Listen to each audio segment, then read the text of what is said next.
அப்போ நம்ம தகுதியுடையவர்களாக ஆக்கி கொண்டால் இறைவன் ஞான குருவாக தோன்றுவான். ஞான குருவாக தோன்றின அந்த கணமே சஞ்சித கர்மம் முழுவதும் அடிவிட்டு போய்விடும். அதான் முன்னை வினையின் முதலை கலைந்துன்னு அவை சொல்றா.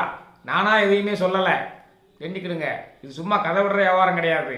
முன்னை வினையின் முதலை கலைந்தாரு அவை பிராட்டிக்கு விநாயகப் பெருமான் கலைந்தாரு, உங்களுக்கும் கலைவாரு. அதுக்கு நீங்கள் உங்களை தகுதியுடையவர்களாக ஆக்கி கொள்ள வேண்டும். அதான் விஷயம். தகுதியுடையவர்களாக ஆக்கி கொண்டால் ஞான குருவாக வெளிப்பட்டு முன்னை வினையின் முதல் புறம் கழிஞ்சிரும்.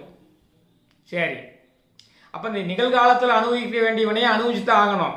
அந்த வினையை மட்டும் அனுபவித்து கொண்டு வரக்கூடிய இன்பங்களையும் துன்பங்களையும் ஏற்றுக்கொண்டு அந்த பிராரத்த கர்மத்தை மட்டும் கழிச்சுக்கிட்டே இருந்தோம்னா, பற்றுக்களை பூரா நீங்கள் கொஞ்சம் கொஞ்சமாக விட்டுட்டீங்கன்னா ஞானம் கிட்டும். எப்போ ஞானம் வந்ததோ அப்போ எதிர்கால வினை பூரா அடிபட்டு போயிடும்.